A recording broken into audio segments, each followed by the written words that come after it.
Yo mga idol, kamusta? Sports Talk PH nga pala. Ang reaksyon ni Crawford at laban ni Marshall. Pag-usapan natin yan mga idol. Ngunit bago ang lahat ay huwag kakalimutang mag-subscribe at i-click ang notification bell button for more sports talk. So halos wala na nga pong nagulat sa naging resulta ng mega showdown kahapon sa pagitan ng dalawang undisputed world champions ng boxing na sila Canelo Alvarez at Jermell Charlo. Ito ay dahil inaasahan na talaga ng karamihan na hindi mananalo si Charlo gawa ng umakyat ito ng dalawang dibisyon upang labanan ang Mexican superstar.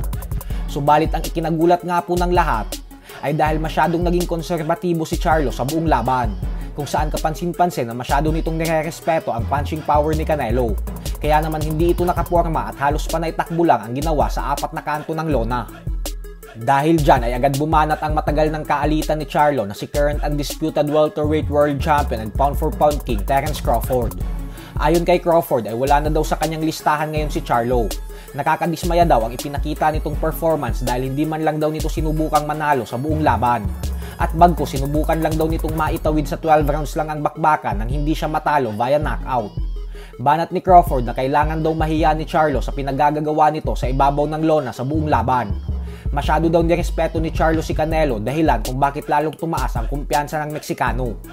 Bukod dyan ay binati din ni Crawford si Canelo dahil napakaganda umano ng performance na ipinakita nito, kung saan pinagmuka umano nitong tuta ang tinaguriang Leo ng boxing. Subalit nagbanta din nga po si Crawford kay Canelo na iba siya kay Charlo. Ito ay matapos tanungin ng mga reporters kung ano sa palagay niya ang mangyayari kapag silang dalawa ni Canelo ang magtuo sa susunod. Matatandaan natin na sinabi na dati pa ni Canelo na handa siyang labanan si Crawford kung aakyat ito ng dibisyon niya, dahil hindi niya na daw kaya pang bumaba ng dibisyon sa punto ng career at edad niya ngayon. Habang si Crawford naman ay pumalag din sa hamon at sinabing handa daw siyang umakyat ng 168-pound super middleweight division para labanan si Canelo. Kumbinsido umano siya sa kanyang sarili na siya ang magtatagumpay dahil wala naman daw sa laki ng kalaban yan at bagkos nasa talento at boxing skills umano yan. Sa kabilang banda naman mga idol ay isang napakagandang balita nga po para sa ating mga Pinoy boxing fans.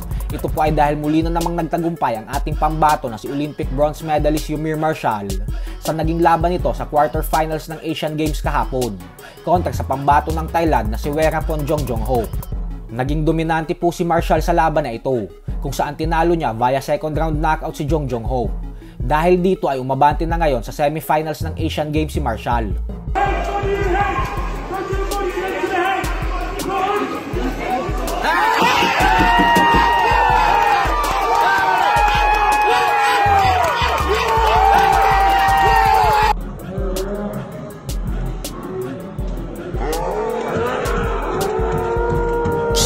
Sports Talk PH, kakaiba ang laban ng mga Pinoy. Lakas at dedikasyon ng armas ng tinuon. Kamaong nagbabaga, ang sayo ay babaon.